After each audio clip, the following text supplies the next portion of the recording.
যে নবীর নামের উসিলায় আল্লাহ তাআলা দোয়া কবুল করে ফেলেন, যে নবীর নাম আকাশে বাতাসে আল্লাহ তাআলা জারি রেখেছেন, যে নবীর নাম আরশে আজিমের চৌকাঠে চৌকাঠে আল্লাহ তাআলা লিখে রেখেছেন, যে নবীর নাম জান্নাতের প্রত্যেকটা গেটের মধ্যে আল্লাহ তাআলা লিখে রেখেছেন, যে নবীর নাম সপ্ত আকাশের প্রত্যেকটা দরজায় দরজায় আল্লাহ তাআলা লিখে রেখেছেন, যে নবীর নাম কালিমার মধ্যে আল্লাহ তাআলা লিখে রেখেছেন, যে নবীর নাম মুয়াজ্জিনের আযানের শব্দের মধ্যে আল্লাহ তাআলা লিখে রেখেছেন, যে নবীর নাম নামাজের মধ্যে দুরূদ শরীফের মাধ্যমে আল্লাহ তাআলা ফিট করে দিয়েছেন, যে নবীর নাম দোয়ার মধ্যে উচ্চারণ করলে ইবাদত।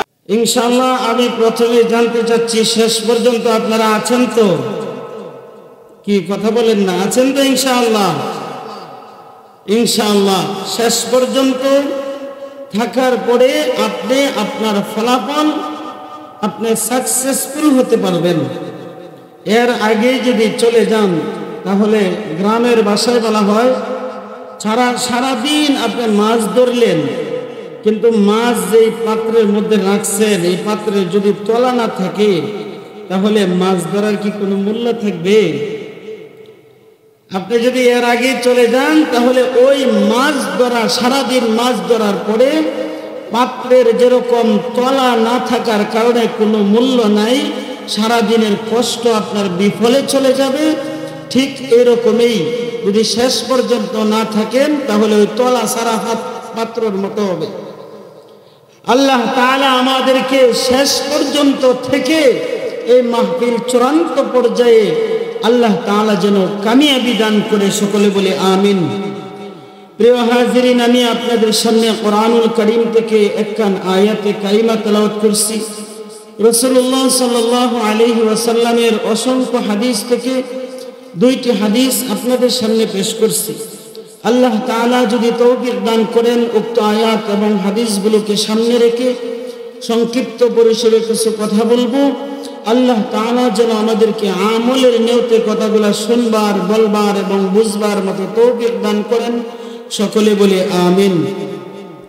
আমি যেই বিষয়টা আপনাদের সামনে আলোচনা করতে চাচ্ছি সেটা হলো আমাদের নবী মুহাম্মদুর রাসূলুল্লাহ সাল্লাল্লাহু আলাইহি ওয়াসাল্লামের মর্যাদা।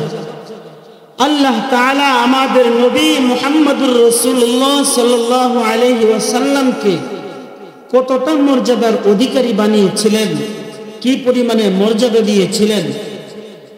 এতটাই মর্যাদার অধিকারী আমাদের নবীকে আল্লাহ তাআলা বানিয়েছিলেন, হযরত বাবা আদম আলাইহিস সালাম থেকে নিয়ে হযরত ঈসা আলাইহিস সালাম পর্যন্ত সমস্ত আম্বিয়ায়ে কেরাম আলাইহিমুস সালাম আমাদের এই নবীর উম্মত হওয়ার জন্য আল্লাহ তাআলার কাছে দরখাস্ত করেছিলেন। সুবহানাল্লাহ।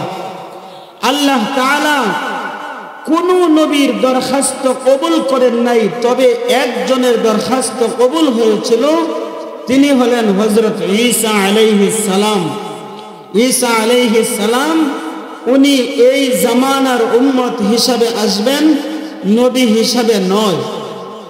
প্রিয় হাজিরিন, কিন্তু আল্লাহ তাআলা কোন নবীর দরখাস্ত কবুল করেন নাই একজন ব্যতীত, তবে আল্লাহ তাআলা সমস্ত নবীদেরকে একসাথে জমায়েত করে আমাদের নবী সাল্লাল্লাহু আলাইহি ওয়াসাল্লামের একটা মুলাকাতের ব্যবস্থা করেছিলেন। সুবহানাল্লাহ।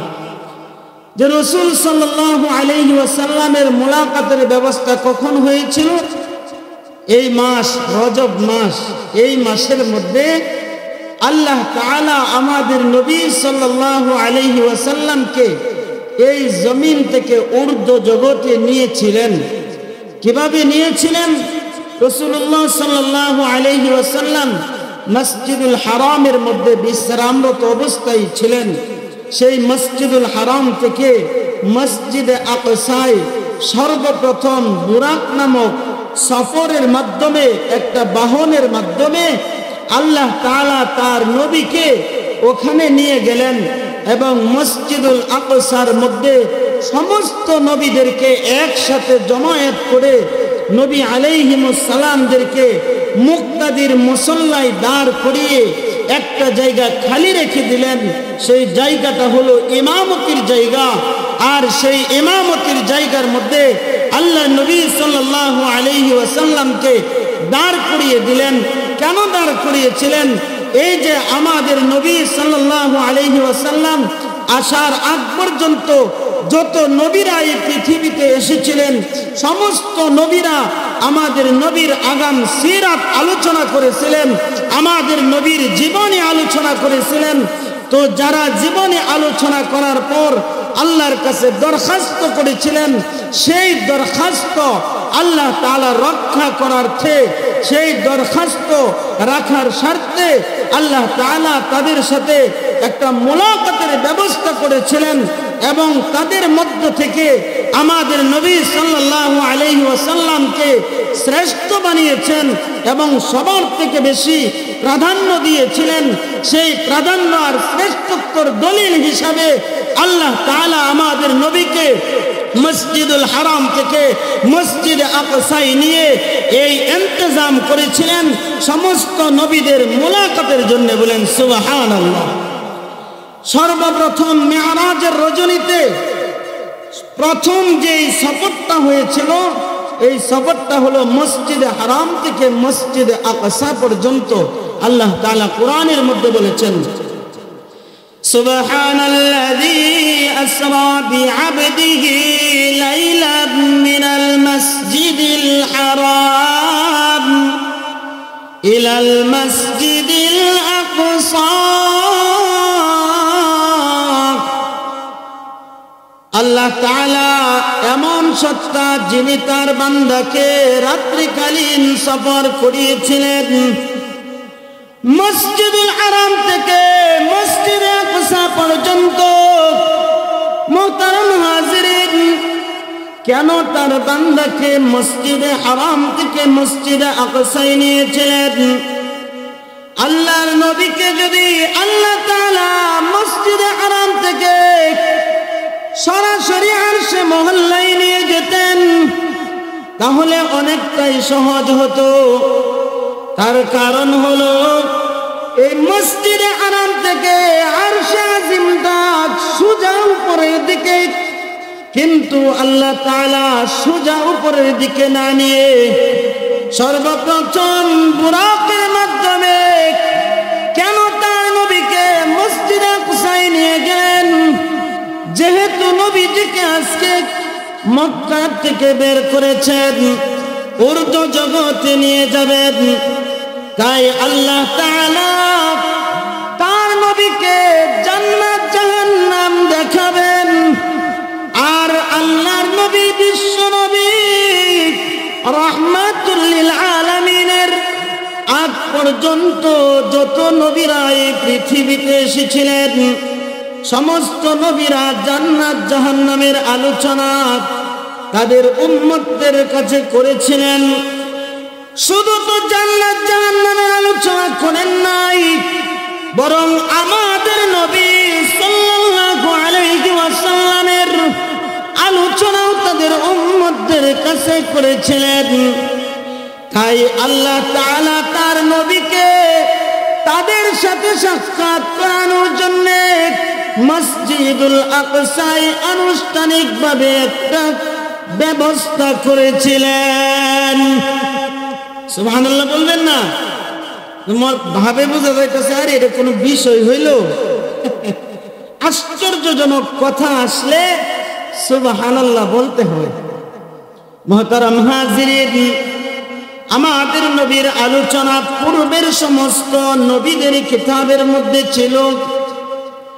বাবা আদম আলাইহিস সালাম থেকে নিয়ে হযরত ঈসা আলাইহিস সালাম পর্যন্ত যত নবীরা এই পৃথিবীতে এসেছিলেন সমস্ত নবীরা আমাদের নবীর নামের আওয়াজ দিয়েছিলেন, প্রশংসা করেছিলেন, আমাদের নবীর প্রচার প্রসার দিয়েছিলেন।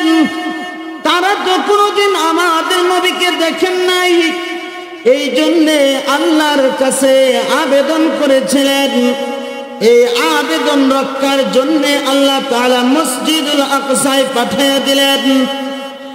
মসজিদুল আকসায় পাঠানোর আরেকটা কারণ হইল ওই যে তাদের দিলের তামান্না আল্লাহ তাআলা মসজিদুল আকসায় পাঠিয়ে সমস্ত নবীদের অন্তরের জ্বালা মিটানোর জন্য, সমস্ত নবীদের অন্তরের জ্বালা মুছে দেওয়ার জন্য আল্লাহ তাআলা এই ব্যবস্থাটুকু করেছিলেন।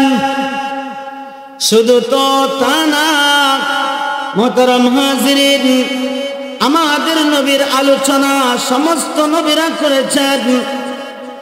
এমনকি পৃথিবীর আদিকাল থেকে নিয়ে সমস্ত সৃষ্টি জগতের মধ্যে আল্লাহ তাআলার নাম যেখানে যেখানে আছে আমাদের নবীর নামও সেখানে সেখানে আছে।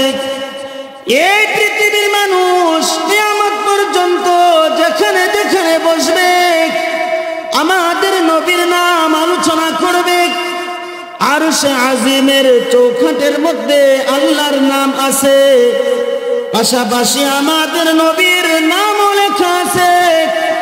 বাবা আদম আলাইহিস সালাম বলেন, আল্লাহ তাআলা আমাকে যেই দিন দেহ গঠন করেছেন, দেহ দিয়েছেন, আর এই দেহর ভিতরে আল্লাহ তাআলা যেই দিন রূহ দিয়েছিলেন ওই দিন আমি সর্বপ্রথম আরশে আজিমের চৌকাঠের দিকে তাকাইয়া দেখি ওই চৌকাঠের মধ্যে আল্লাহর নাম আছে, পাশাপাশি আমাদের বিশ্ব নবী মুহাম্মদুর রাসূলুল্লাহ সাল্লাল্লাহু আলাইহি ওয়াসাল্লামের নামটাও লেখা আছে। তাহলে আরশে আজিমের মধ্যে আল্লাহর নবীর নাম।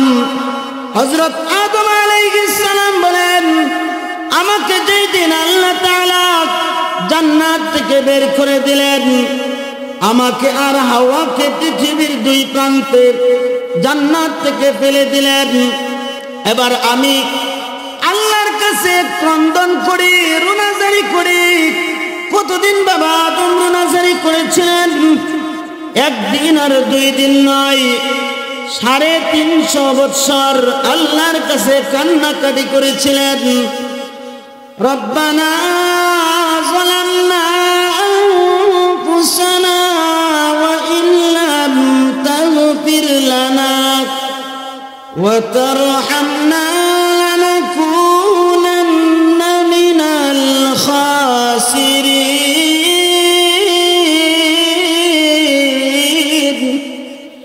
আল্লাহর কাছে বাবা আদম কান্নাকাটি করেছিলেন, আল্লাহ আমি নফসের উপরে জুলুম করেছি, ও মাবুদ আপনি আমাকে মাফ করে দিন।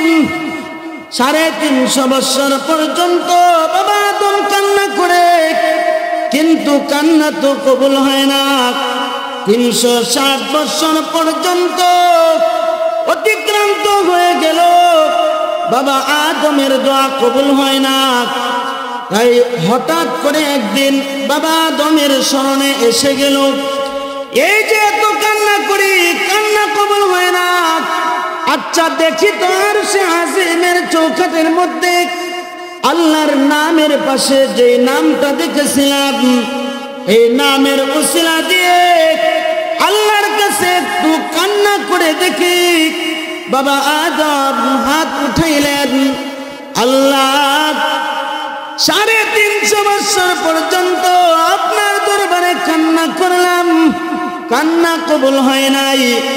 আজকে একটা স্পেশাল কথা বলি মাবুদ রে, আল্লাহ আপনার পাশে একটা নাম দেখেছিলাম, ওই নামের উসিলায় আপনি আমি আদমকে মাফ করে দেন। বাবা আদম এই কথাটা বলতে দেরি হয়েছে, আরাফাতের ময়দানে হাওয়া আলাইহিস সালামের সাথে আল্লাহ তাআলা সাক্ষাৎ করাইতে দেরি করেন নাই। আরাফাতের ময়দানে আল্লাহ তাআলা মুহূর্তের মধ্যে সাক্ষাৎ করাইয়ে দিলেন। শুধু সাক্ষাৎ করিয়ে দিয়েছেন তাই না, বরং এই আরাফাতের ময়দানকে কিয়ামত পর্যন্ত আল্লাহ তাআলা ক্ষমার ময়দান হিসাবে ঘোষণা করেছেন। সুবহানাল্লাহ। আল্লাহর নবী বলেন, আল হজ্জ ওয়াল আরাফাত, যে ব্যক্তি হজ করতে গেছে, আরাফা করছে তো হজ হয়ে গেছে, আর যার হজ হয়ে গেল সে যেন তার মাত্র তার মায়ের গর্ভের থেকে জন্মগ্রহণ করেছে, অর্থাৎ সে মাসুম হয়ে গুনাহমুক্ত হয়ে বাড়িতে ফিরেছে। মুহতারাম হাজিরিন, এই যে আরাফাতের ময়দান আমাদের নবীর নামের ওসিলায় আল্লাহ তাআলা কিয়ামত পর্যন্ত ক্ষমার ময়দান বানিয়ে দিয়েছেন। কেন এই মাসুমিয়ত আমাদের নবীর নামের ওসিলায় হয়েছে। আজকে আমাদের সমাজে আমরা কি দেখি, সেই নবীর নাম আলোচনা না করে, সেই নবীর নামের গুণকীর্তন না করে, সেই নবীর নামের প্রশংসা না করে একদল এই মুসলিম উম্মার ক্ষতি করার জন্য, বিশ্ব নবীর উম্মতের ক্ষতি করার জন্য আজকে উঠে পড়ে লেগেছে গোলাম আহমদ কাদিয়ানীদের অনুসারীরা। তারা আমাদের নবীর আলোচনা না করে গোলাম আহমদ কাদিয়ানীর অনুসারীরা গোলাম আহমদ কাদিয়ানীকে এই জমিনে নবী হিসাবে প্রতিষ্ঠিত করার জন্য আমাদের নবীকে বাইলট করে দিয়েছে। এরা কোনোদিন মুসলমান হইতে পারে না। আহমদিয়া মুসলিম জামাত এটা বন্ড জামাত, এটা কোনোদিন মুসলিম জামাত নয়, বরং গোলাম আহমদ কাদিয়ানীর অনুসারীরা এরা কাফের, কাফের, এর মধ্যে কোনো সন্দেহ নাই। কথা বলেন ঠিক না বেঠিক? মুহতারাম হাজিরিন, এমন একজন নবী পাইলাম, আর সেই নবীর দরদ আমরা বুঝলাম না, যেই নবীর নামের ওসিলায় আল্লাহ তাআলা দোয়া কবুল করে ফেলেন। শুধু তো তা না, এই নবীর নামের ব্যাপারে আল্লাহ তাআলা কুরআনের মধ্যে বলেছেন, ওয়া রাফা'না লাকা যিকরাক। ওগো নবী, আমি আপনার নামের মর্যাদাকে, আমি নাম আপনার জন্য, আপনার নামের আলোচনাকে আমি সর্বোচ্চ মর্যাদা দান করেছি। মুহতারাম হাজিরিন, আমাদের নবীর নামের আলোচনা আল্লাহ তাআলা সর্বোচ্চ মর্যাদা দান করেছেন। আপনারা লক্ষ্য করে দেখেন মুহতারাম হাজিরিন, আমাদের নবীর শান কত, আমাদের নবীর মর্যাদা কত। মুয়াজ্জিন সাহেব আজান দেয়, আজানের মধ্যে আল্লাহর নামের ধ্বনি যেইভাবে উচ্চারণ হয়, মুয়াজ্জিন সাহেব বলে আল্লাহু আকবার, আল্লাহু আকবার, আশহাদু আল্লা ইলাহা ইল্লাল্লাহ। এর পরক্ষণে আমাদের নবীর নাম মুয়াজ্জিন সাহেব উচ্চারণ করেন আশহাদু আন্না মুহাম্মাদার রাসূলুল্লাহ। আল্লাহর নাম যেইভাবে এই জমিনের মধ্যে আকাশে বাতাসে জারি রেখেছেন, ঠিক ওইভাবে আল্লাহর নবীর নামটাও জারি রেখেছেন।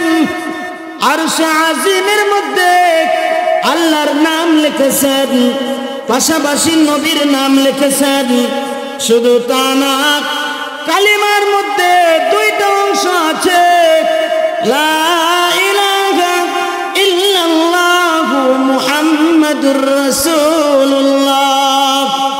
আল্লাহ তাআলা যেইভাবে কালিমার মাধ্যমে একত্ববাদ তাওহীদ আল্লাহ তাআলা জারি রেখেছেন, এইভাবে আমাদের নবী বিশ্ব নবীর রিসালাত কালিমার মাধ্যমে জারি রেখেছেন।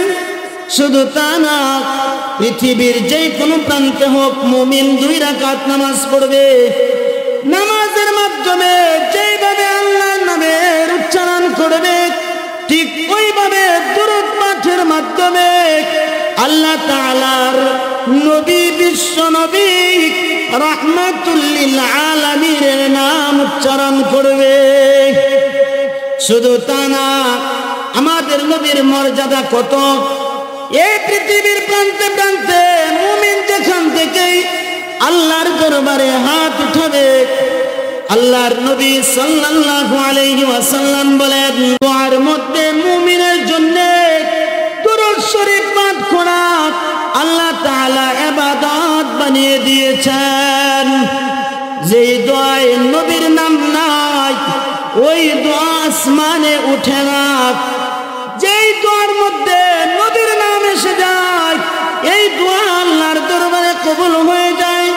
মুহতারাম হাজিরিন, আমাদের সমাজে প্রবাদ আছে, আল্লাহর কাছে কত দোয়া করি, আমার দোয়া তো কবুল হয় না। ঠিক না ঠিক? কত কই আল্লাহর কাছে, এই যে এত কান্নাকাটি করি, আল্লাহ দোয়া তো কবুল করে না। আরে মেয়ে, দোয়া কেমনে কবুল করবেন? তোমার দোয়াটা দোয়ার সিস্টেমই হয় না। দোয়ার সিস্টেমে যদি হতো তাহলে অবশ্যই আল্লাহ তাআলা কবুল করতেন। বাবা আদম আলাইহিস সালামের কথাটাই বলি। বাবা আদম আলাইহিস সালাম তার সন্তানদের মধ্য থেকে সর্বপ্রথম যিনি নবী হয়েছিলেন তার নাম হলো হযরত শীস আলাইহিস সালাম। হযরত বাবা আদম আলাইহিস সালাম বলেন, এই শীস এদিকে আসো, আমার কাছে বসো। শীস আলাইহিস সালামকে বাবা আদম বলেন, এই শীস, আল্লাহর কাছে তুমি দোয়া করবে, যদি চাও দোয়াটা কবুল হোক, যদি চাও আল্লাহর কাছে তোমার দোয়াটা কবুল হোক, তাহলে তুমি কিন্তু ওই আরশের মধ্যে চৌকাঠের মধ্যে যেই নবীর নাম লেখা আছে এই নবীর নাম নিয়ে দোয়া করবে। এটা খুব মাহবুব নাম, এটা আল্লাহর কাছে খুব সম্মানিত একটি নাম, যেই নামের বরকতে শেষ তোমার মা হাওয়াকে আমি পেয়েছিলাম, যেই নামের বরকতে তোমার মা হাওয়ার সম্পর্কে আল্লাহ তাআলা আমার দোয়া কবুল করেছিলেন। শেষ রে, তুমি কিন্তু কোনোদিন মুহাম্মাদের নাম ছাড়া কোনো দোয়া করবা না। আমার কথা বুঝতেছেন আপনারা? তাহলে দোয়ার মধ্যে কি করতে হবে? নবীর নাম নিতে হবে। আপনার দোয়াটা চাই সেটা নেক দোয়া হোক, চাই সেটা বদ দোয়া হোক, কল্যাণে হোক অকল্যাণে হোক, আপনি যদি নবীর নাম নিয়ে দোয়া করেন আপনার দোয়াটা করতে দেরি হবে, আল্লাহ তাআলা কবুল করতে দেরি করবেন না। সুবহানাল্লাহ। আমি আপনাদের সামনে একটা উদাহরণ দেই সিরাতের কিতাব থেকে, একজন আশিক রাসূলের উদাহরণ। আমরা তো দাবি করি আশিক রাসূল, আমাদের কাজে কর্মে কিরকম আশিক রাসূল? হযরত আলী রাদিয়াল্লাহু আনহু বলেন, একজন আশিক রাসূল আল্লাহর নবীর রওজার সামনে দাঁড়িয়ে মুনাজাত করে, দোয়া করে। আমি জিজ্ঞাসা করলাম, কোথা থেকে আসছো? ইতিপূর্বে তো তোমাকে মদিনায় কোনোদিন দেখি নাই। আশিক রাসূল বলে, মদিনার বাইরে থেকে 15 দিন সফর করে আমি মদিনায় আসছি, আর মদিনায় এসে দেখি আমার নবী দুনিয়া থেকে বিদায় হয়ে গিয়েছেন, নবীকে চোখে দেখতে পারলাম না। এই বলে আশিক রাসূল কান্না শুরু করে দিয়েছেন। এবার আলী রাদিয়াল্লাহু আনহু আশিক রাসূলকে সান্ত্বনা দেয়, হে আশিক রাসূল, নবীকে পাইলা না তো কি হয়েছে? তুমি তো নবীর কবর জিয়ারত করছো, আল্লাহর নবী তোমার ব্যাপারে সুসংবাদ দিয়েছেন, মান যারা কবরি ওয়াজাবাত লাহু শাফাআতি, যে নবীর কবর জিয়ারত করবে নবী তার জন্য সুপারিশ করবেন। তুমি যেহেতু নবীর কবর জিয়ারত করছো, অতএব নবীজির সুপারিশ তুমি পেয়ে যাবে। আশিক রাসূল বলে, আলী রে, এটা তো নগদ না বাকি, আমি নগদ কিছু চাই, নগদ কিছু চাই। আলী রাদিয়াল্লাহু আনহু বলেন, কি চাও তুমি নগদ? আশিক রাসূল বলে, হে আলী, তাওরাতের আলেম, আমি তাওরাতের মধ্যে পেয়েছি আমার নবী যেই রাস্তা দিয়ে যাইতেন ওই রাস্তা দিয়ে নবীজির শরীর মুবারক যদি ঘেমে যেত তাহলে নবীজির গাম থেকে মেশকে আম্বরের ঘ্রাণ বের হইত। হে আলী, অবশ্যই নবীজির শরীরের ঘাম মুবারক কোনো না কোনো জামার মধ্যে লেগে আছে। আলী রে, একটা জামা দিবানি, তুমি তো নবীজির মেয়ে ফাতেমার জামাতা, অতএব তোমার কাছে যদি কোনো জামা থাকে তাহলে জামাটা আমার কাছে দাও, আমি একটু মেশকে আম্বরে ঘ্রাণ নিতে চাই, নবীজির শরীর মুবারকের ঘাম মুবারকের সুঘ্রাণ নিতে চাই। আলী রাদিয়াল্লাহু আনহু দৌড়ায় করে গেলেন, গিয়া বলেন ফাতেমা, মদিনার বাহির থেকে আব্বাজানের একজন আশিক আসছে, আশিক নবীজির শরীর মুবারকের ঘামের ঘ্রাণ নিতে চাই, দাও না একটা জামা। ফাতেমা রাদিয়াল্লাহু আনহা জামা নিয়ে আসলেন দৌড়ে। আলী রাদিয়াল্লাহু আনহু জামাটা নিয়ে সরাসরি চলে আসলেন। আয়েশা দেখেন আশিকের রাসূল নবীজির কবর সামনে নিয়ে শুধু কান্নাই করতে আছে, কান্নাই করতে আছে। আলী রাদিয়াল্লাহু আনহু জামাটা আশিকের রাসূলের হাতে দিলেন। এই হাতে দেওয়ার পরে জামাটা নিয়ে আল্লাহর নবীর কবর শরীফ থেকে একটু সরে আসলেন। একটু দূরে এসে আবার পশ্চিমমুখী হয়ে বারবার গ্রান নেই, গ্রান নেই, আর গ্রান নেই, কান্না করে, কান্না করতে করতে তার চোখের পানি দিয়ে গাল ভিজে যায়, দাড়ি ভিজে যায়, বুক ভিজে যায়, কান্নায় ভেঙ্গে পড়তেছেন। আর আল্লাহর কাছে হাত উঠায় বলেন, ও মাবুদ, যেই নবীর উসিলাই, যেই নবীকে দেখার জন্য মদিনায় আসলাম তাকে তো চোখ দিয়ে দেখতে পারলাম না, যেই নবীর সাথে কথা বলার জন্য মদিনায় আসলাম তার সাথে তো আমি কথা বলতে পারলাম না, তার কথা তো আমি কান দিয়ে শুনতে পারলাম না। আল্লাহ, এই যে জামা মুবারকের ঘ্রাণ আমি নিলাম, আর নেওয়ার সাথে সাথে আমার ভিতরে প্রেমের আগুন দাউ দাউ দাউ দাউ করে জ্বলে উঠেছে। আল্লাহ, আজকে আমার এই প্রেমের আগুন আপনাকে নিভাতে হবে। ওগো আল্লাহ, আমার উসিলা না, বরং এই যে কবরওয়ালা বিশ্ব নবীর মুহাব্বতের উসিলা দিয়ে বলি, আপনি যেই রকম আপনার নবীকে মুহাব্বত করেন আমিও কিন্তু আপনার নবীকে মুহাব্বত করি। আল্লাহ, ওই নবীর চেহারা মুবারক আমাকে দেখায় দেন। আল্লাহ, যদি জীবিত সম্ভব না হয় এই নবীর মুহাব্বতের উসিলা দিয়ে বলি, আল্লাহ, আমার প্রাণ পাখি বের করে হলেও, আমাকে মৃত্যু দিয়ে হলেও আল্লাহ এই নবীর সাথে সাক্ষাৎ করাইয়া দেন। আলী রাদিয়াল্লাহু আনহু বলেন, এই আশিক রাসূল নবীজির উসিলা দিয়ে দোয়া করতে দেরি হয়েছে, আল্লাহ তাআলার পক্ষ থেকে ফেরেশতা এসে তার জান বাহির করতে দেরি করেন নাই।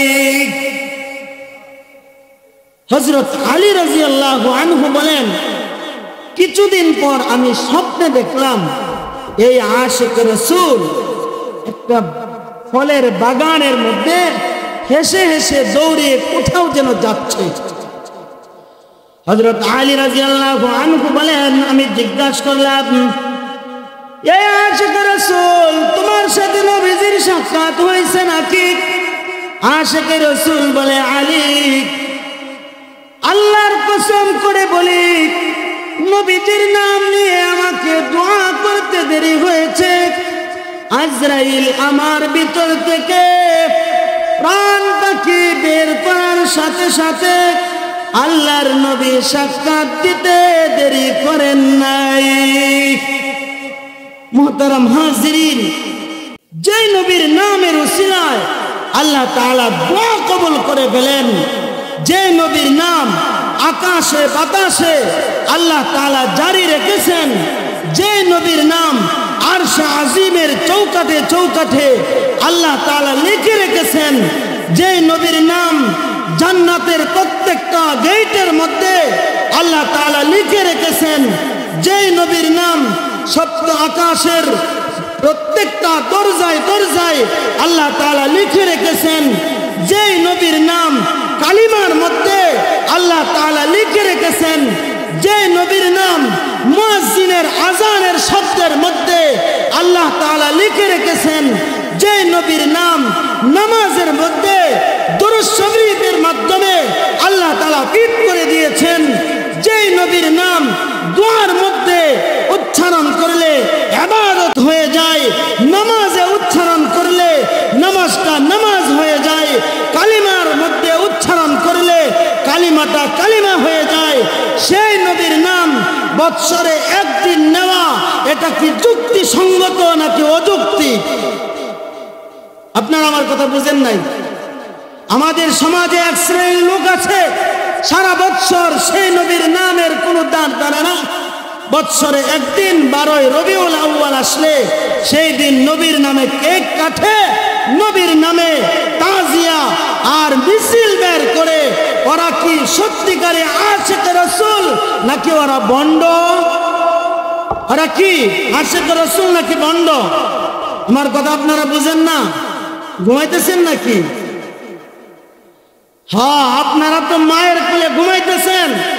আপনারা জানেন না পার্বত্য অঞ্চলগুলোতে ওই ভণ্ড গোলাম আহমদ কাদিয়ানীদের অনুসারীরা তারা আপনার আমার মতো সহজ সরল মুসলমানদেরকে টাকা দিয়ে কিনে কিনে এই নবীর উম্মত থেকে সরিয়ে ওরা গোলাম আহমদ কাদিয়ানীর দলভুক্ত করতেছে। আর আপনি আমি ঘুমাইতেছি, একটু ঠিক বেঠিক জোরে আওয়াজে বলবো এটাই সাহসে দেয় না।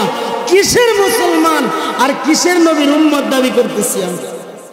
কষ্ট পাইছেন আপনারা? আমরা কি করি সারা বৎসর? নবীজির দাড়ির খবর নাই, নবীজির সুন্নতকে আমরা কবর দিতেছি, নবীজির পোশাককে আমরা কবর দিতেছি, সেই নবীর দাড়ের কাছেও আমরা থাকতেছি না।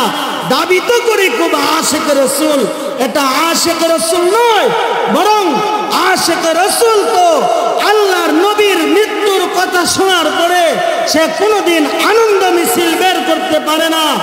আশিক রাসূল কোনোদিন জিলাপি খাওয়ার অনুষ্ঠান করতে পারে না, বরং আল্লাহর নবীর মৃত্যুতে আশিক রাসূল কান্না করতে করতে চোখ হারিয়ে ফেলেছে। হাদিসের মধ্যে ঘটনা এসেছে আল্লাহর আশিক রাসূলের মুহাব্বত কিরকম ছিল। নবীজির ইন্তেকালের খবর পাওয়ার পরে নবীজির একটা গাধা ছিল, সেই গাধাটা অনাহারে থাকতে থাকতে জীবন পর্যন্ত কুরবানি করে দিয়েছে, তাদেরকেই বলা হয় আশিক রাসূল। মুহতারাম হাজিরিন, এই 12 রবিউল আউয়াল সম্পর্কে আরেকটা উদাহরণ দিয়ে কথাটা শেষ করে দিব। কিরকম আশিক রাসূল ছিলেন তারা? মদিনার মধ্যে আল্লাহ নবীর ইন্তেকালের খবরটা ছড়িয়ে পড়ল। একজন সাহাবী, বুখারীর মধ্যে হাদিস আছে, হযরত আব্দুল্লাহ ইবনে যায়েদ ইবনে আব্দুর রাব্বি খেজুরের বাগানের মধ্যে কাজ করতেছিলেন। এমন সময় কে যেন আওয়াজ দিয়ে যায়, কে কোথায় আছো রে? বিশ্বনবী দুনিয়া থেকে বিদায় হয়ে গিয়েছেন, খবরটা কানে পৌঁছতে দেরি হয়েছে।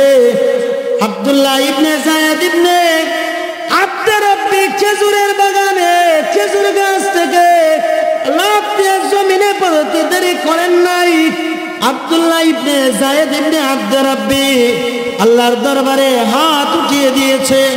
আল্লাহ, জীবনভর যে নবীর কথা এই কান দিয়ে শুনেছি, যেই নবীর চেহারা মুবারক এই চক্ষু দিয়ে দেখেছি, আল্লাহ আজকের পর থেকে যেহেতু সেই নবীর চেহারা মুবারক এই দুই চক্ষু দিয়ে দেখা যাবে না, আল্লাহ এমন চোখ দিয়ে আমি ফল ফুল দেখতে চাই না আল্লাহ, এমন চোখ দিয়ে আমি আর কোনোদিন আমার স্ত্রী সন্তান দেখতে চাই না আল্লাহ।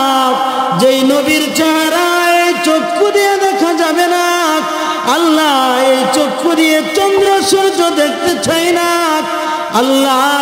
এই নবীর উসিলা দিয়ে বলি মাবুদ রে, দয়া করে আপনি আমার দৃষ্টি শক্তি আপনি উঠাইয়ে নেন।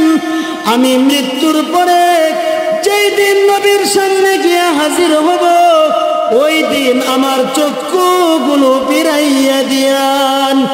মুহতারাম হাজিরিন, বুখারীর হাদিসের মধ্যে আছে আল্লাহ নবীর নাম নিয়ে আব্দুল্লাহ ইবনে যায়েদ ইবনে আব্দুর রাব্বি দোয়াটা করতে দেরি হয়েছে, আর তার দুই চক্ষু আল্লাহর দরবারে আল্লাহর জিম্মায় নিতে দেরি করেন নাই, দোয়া কবুল হয়ে গেছে। সাহাবী আজীবনের জন্য অন্ধ হয়ে গেছে, তারাই তো ছিল আশিক রাসূল। আমার নবীর জন্য আশিক রাসূল যদি হইতে চাও, তাহলে নবীজির হুকুমগুলো, নবীজির তরিকাগুলো মানতে হবে। আমরা মানতে রাজি আছি তো ইনশাআল্লাহ? যে নবীর নামে দোয়া করলে আল্লাহ তাআলা দোয়া কবুল করে নেন। মুহতারাম হাজিরিন, আমি আপনাদেরকে একটা দাওয়াত দিতে চাই, সেই নবীর জন্য আমাদের মন কাঁদে কি কাঁদে না? মন কাঁদে তো। আরে সেই নবীর সুপারিশ ছাড়া আপনি ওই নবীর উম্মত জান্নাতে যাবেন, এত বোকা হইেন না। সেই নবীর সুপারিশ ছাড়া আপনি জান্নাতে যাইতে পারবেন না। আর এই নবীর সুপারিশ যদি পাইতে হয়, তাহলে নবীকে খুশি করিয়ে যাইতে হবে। নবীজিকে কেউ যদি বেজার করিয়ে কবরে যায়, এই লোক কি জান্নাতে যেতে পারবে? আমরা রাজি আছি তো নবীজিকে ইনশাআল্লাহ? যদি খুশি করতে চাই, আল্লাহর নবীর মজবুত এক সুন্নাহ দাড়িটা আমরা যারা রাখি নাই, রাখার চেষ্টা করবো ইনশাআল্লাহ। রাজি আছি তো? রাজি আছি তো? আজকের পর থেকে নবীজির কলিজায় আর আঘাতটা দিয়েন না। আর কত নবীজিকে কাঁদাবেন? নবীজির কলিজায় ছুরি দিয়ে আর কত আঘাত করবেন? আপনি নবীর উম্মত পরিচয় দেন, অন্ততপক্ষে দাড়িটা আপনি রাখেন, নবীজির তরিকা অনুযায়ী চলেন। আল্লাহ তাআলা আমাদেরকে যতটুকু বললাম আমল করার তৌফিক দান করুন। আমরা তো থাকতে চিনি না, থাকতে কাছে আড়াইলে দাও, এটা গায়ে ভাষায় কথা আছে, থাকতে কাছে আড়াইলে দাও। কদর করবেন, সম্মান করবেন, আলেম উলামাদের সাথে থাকবেন। এই মুহাব্বত আর এই সাথে থাকাটা আল্লাহ তাআলা জান্নাতের ওসিলা বানায় দিবেন।